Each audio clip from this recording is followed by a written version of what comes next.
Hello and welcome to today's webinar brought to you by Mid and East Antrim Council called Back from the Brink, a financial roadmap to aid recovery for the businesses in the tourism and hospitality sector.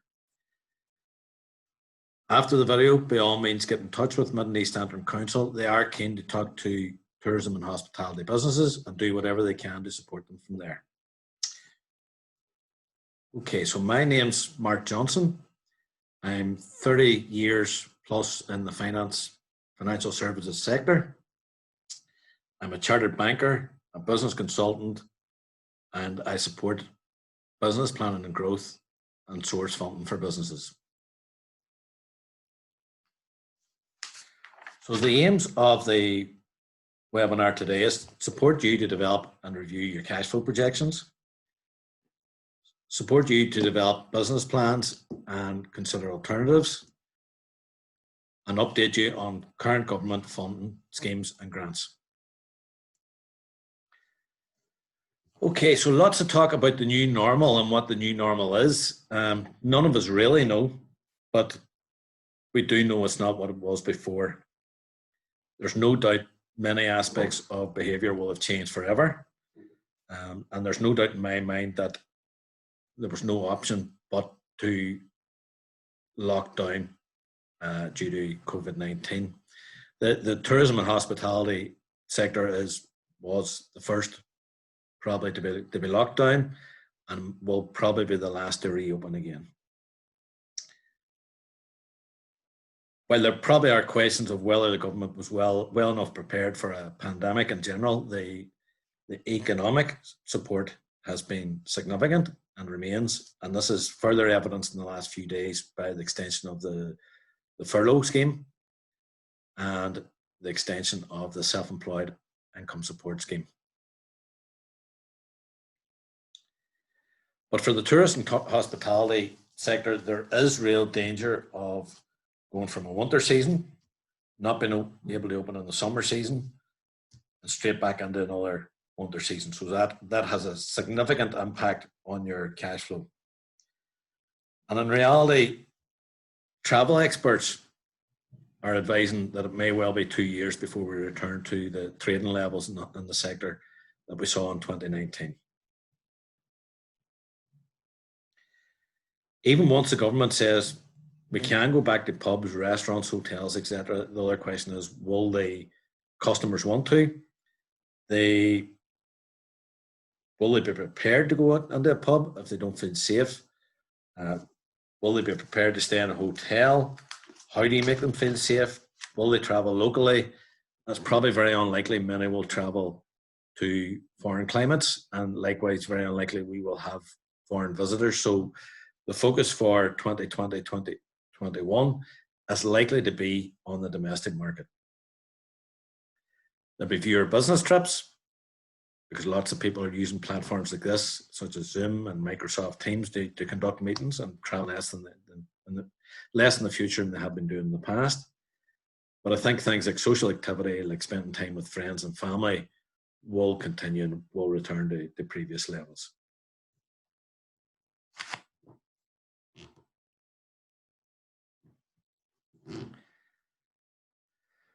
So at this stage, businesses are starting to look towards solutions and the procedures they need to put in place.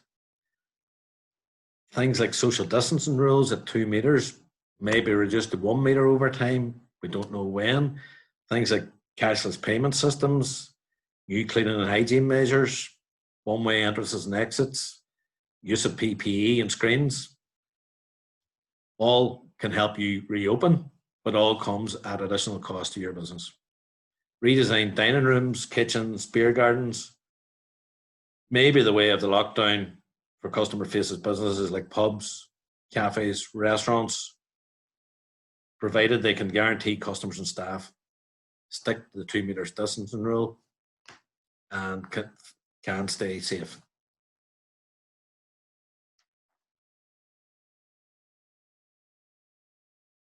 There is a question of, what does your capacity look like now with all these new procedures you need to follow? There is the question of, what staff do you need back? And I would suggest, if you haven't already done so, I would suggest you take some specialist HR advice. Drop a criteria of what type of staff you need back and why, and make sure you communicate that in the correct way with your staff. And communicate with both your furloughed staff and your unfurloughed staff. If you're not following the right processes, there's a real danger you open yourself up to more financial risk. And I have no doubt next year there will be more employment law claims because employers haven't followed the correct processes. The key thing is customers. And what does your ideal customer now look like? What can you offer them that nobody else can offer them? Have you devised a marketing strategy? And have you devised a marketing plan? Have you got that in place, and are you starting to be active around that? There's lots of things to consider and many potential scenarios. The good news was that we got an indicative opening date for the 20th of July for hotels, holiday parks, caravan sites, guest houses, bed and breakfast accommodation, and hostels. This is indicative. It will depend on the R rate going around society. So we will be hoping that the general public remain within the guidelines in the meantime, and we're able to open on those dates.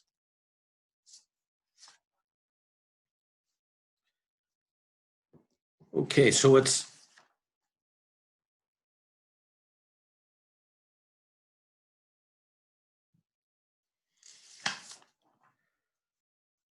about how we open now and how we manage the risks.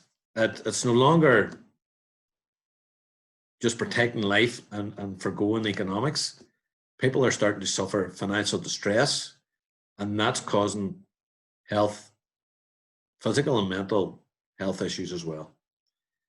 So it's not life versus economics, but it's life versus life. We need to get the balance right in terms of managing the risk, the financial implications, and both physical and mental health. And with this in mind, we need to start planning now.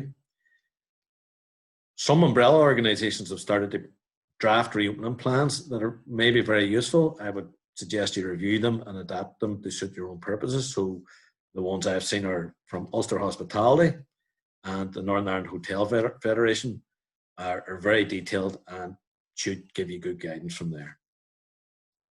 But bear in mind, government guidance will be updated on a regular basis. So this is the 5-stage financial roadmap I'm suggesting you follow. There may be other ways of doing this, but this would be my methodology. So we'll take a look at each of the stages now. Step 1, we're trying to prepare projections of what the future looks like. I would suggest, if you haven't already done so, you get your annual accounts up to date and you get your management reports up to date.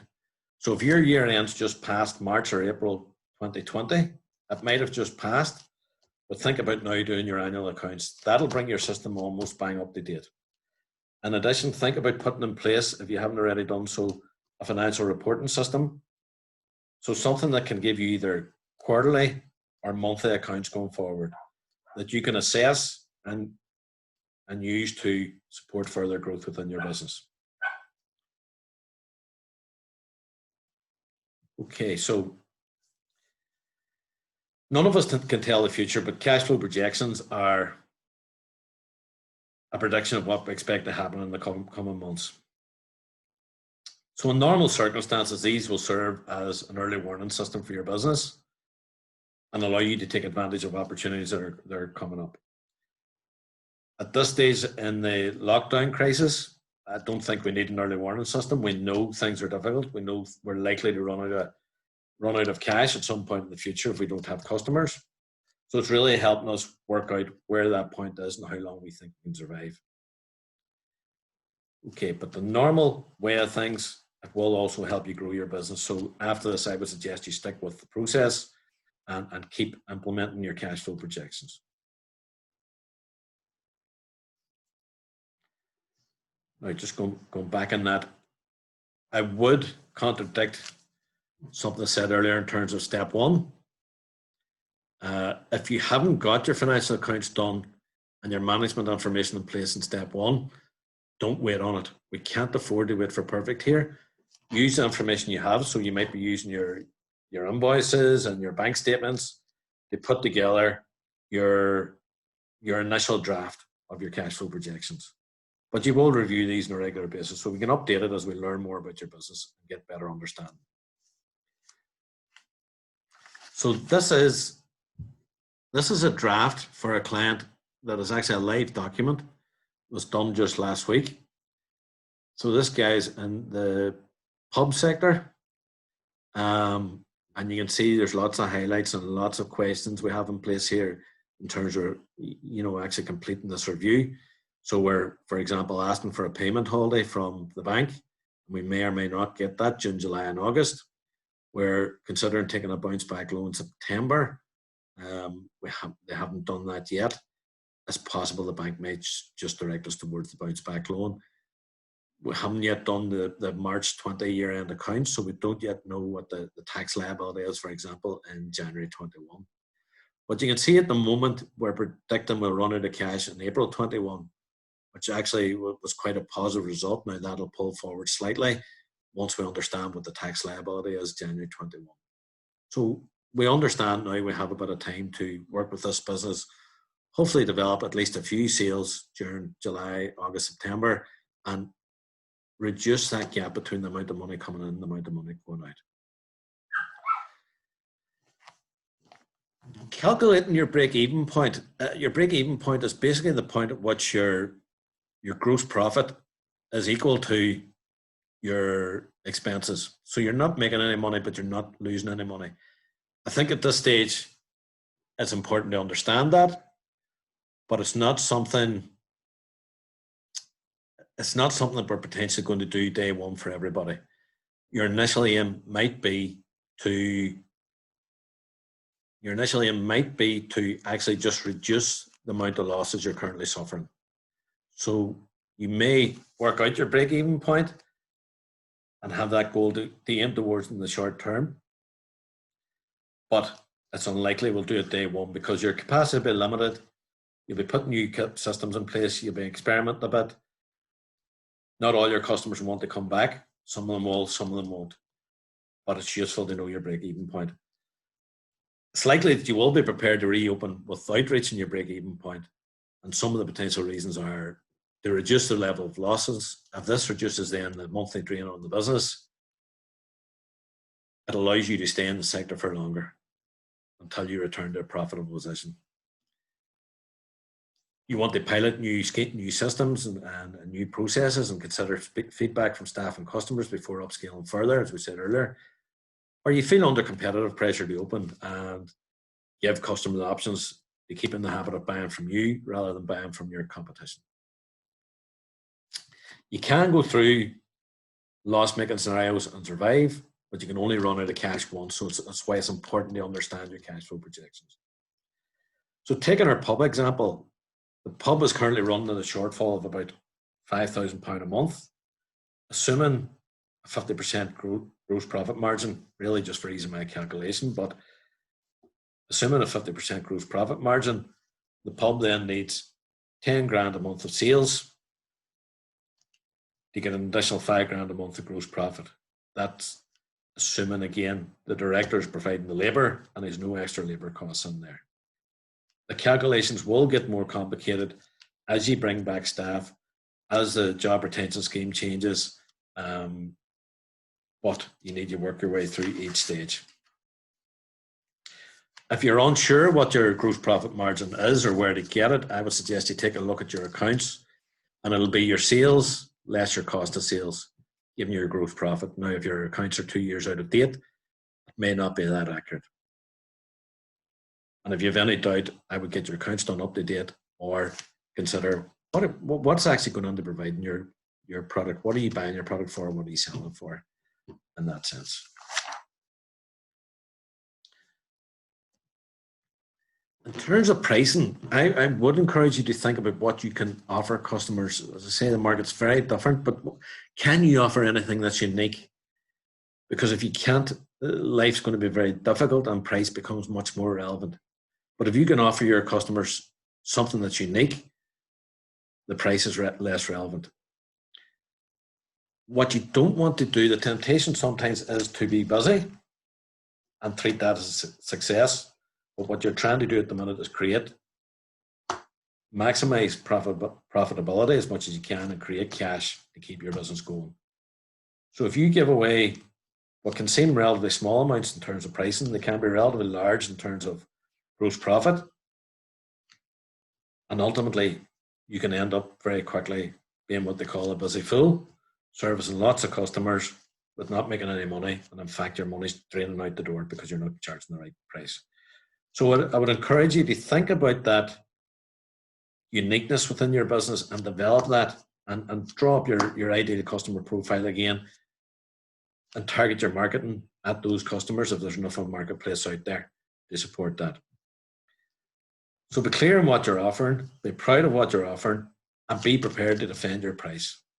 You know, all you need is enough people to buy your product to take you close to your capacity or even to your capacity, and that's it.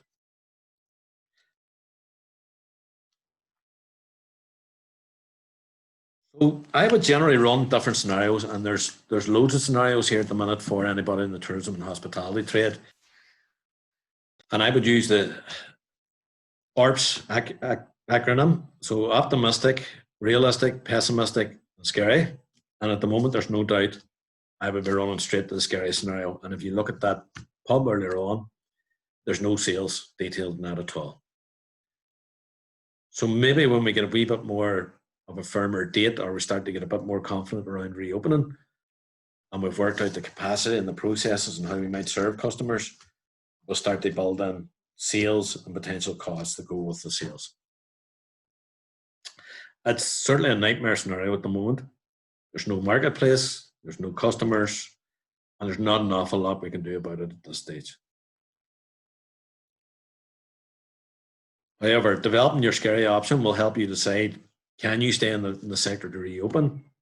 Do you temporarily exit the sector, get another job, and return when the market returns? Or do you exit the sector for good? Life's too short. Your business and your work should be about developing a lifestyle or supporting your family. And if you're in a business that's never going to work, you're probably better making the hard decision rather than carrying the stress every day. There may be better options out there for you. Don't let pride get in the way. And at the end of the day, this situation isn't your fault and it's completely out of your control. So step 4, the additional support out there.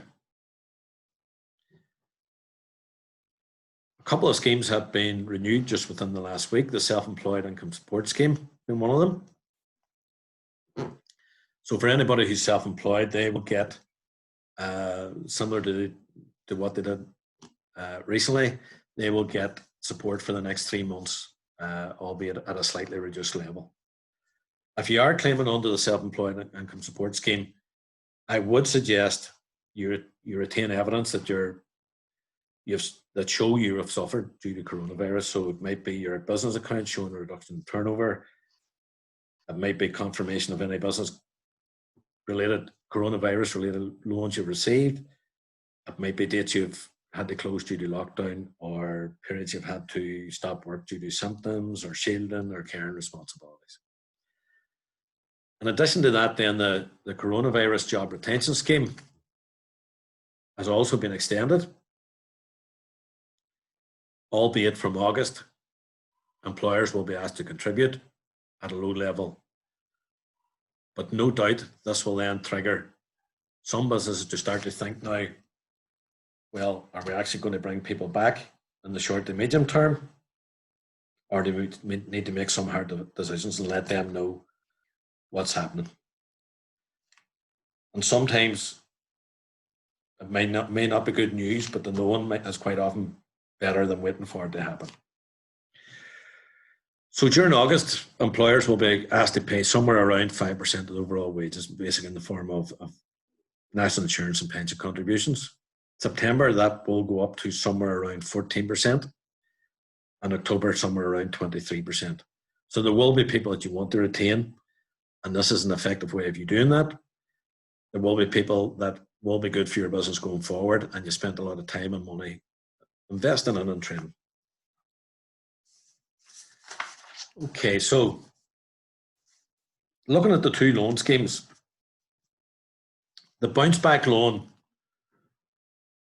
will apply to many of the small businesses locally. It's for loans between £2,000 and £50,000. Government will guarantee 100% of the loan, and there will be no fees or interest to pay for the first 12 months. The loan term 6 years, so what it does after 12 months is revert to a 5-year repayment loan, and the business will have to provide for that after that. So if you're eligible, if you're a business based in the UK who's been affected by coronavirus, so you can borrow up to 25% of your turnover. So if your turnover is £200,000 a year during 2019, you can borrow £50,000. There's no real assessment process around this. It's basically if you apply and you're not in a bankruptcy process, you will get this. It contradicts a lot of things I've learned over the years. And one thing I would have said is don't borrow money if you don't need it, because invariably there's always a cost. On this occasion, the government's going to cover the cost for 12 months. So if you think you might need it, borrow it, park it. If you don't need it within the 12 months and you're back to some sense of normality, pay it back again. The other scheme that's available is the Coronavirus Business Interruption Loan Scheme. It's a bigger scheme for finance up to £5 million. It's a more difficult scheme to be successful on. The government will guarantee 80% of the loan and pay interest and fees for the first 12 months. After that, the business will serve as a loan facility. You can apply for the loan if your business is based in the UK and has an annual turnover of up to 45 million, provided your business would be viable if we're not for the pandemic and your business has been adversely impacted by the coronavirus. So it's a more difficult process. It's a more traditional process in the terms of the assessment. The bounce back loan, I have never seen anything like it in my career, and I doubt ever will again. It's a given. If you need it, you will get it. The business interruption loan scheme is a more difficult process. In general, the current approach of the banks is focused on these two schemes. And people who got increased overdrafts at the start of the outbreak are now being signposted back to the likes of the bounce back loan scheme. And the banks are pulling those overdrafts back a bit. They're not really looking at commercial deals too much outside these two schemes. Now I'm talking in very general terms here. And they don't particularly have an appetite for new to bank customers. They are focused on the customers they know, their existing customers, and making sure they get support for them through the system. This last while, I suppose they have been flooded by applications, and there's been an awful lot of processing on the back of that. Response from banks has generally been good, and some of the bounce back loans have turned around in as little as 2 days. Others are taking 2 weeks, still a reasonable turnaround. So the banks have responded fairly well here. I do think you should think about taking other professional advice, such as your accountant, professional bodies, local council, consultants, mentors, just to challenge your thought process around this, challenge your cash flows. Are you really being pessimistic enough? Are you being over optimistic? And the role of a mentor here, or a consultant or advisor, is to be a friend who's prepared to ask the hard questions to make your proposal stronger and challenge the existing thought process to make it better for all the stakeholders. So step 5 of this process is to review and update your cash flows on a regular basis. So for many, that will currently be weekly. The normal way of things, I would say monthly or quarterly is probably sufficient for most people. But at the moment, things are moving so much, the world's so volatile around us, the processes you're having to change and the changes you're having to make on a regular basis, I would suggest even a weekly update wouldn't be excessive.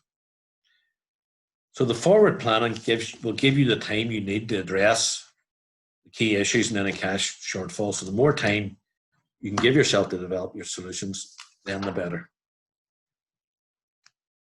So in conclusion, do your cash flows. Don't avoid the hard decisions. Take appropriate advice where needed, but develop your plan.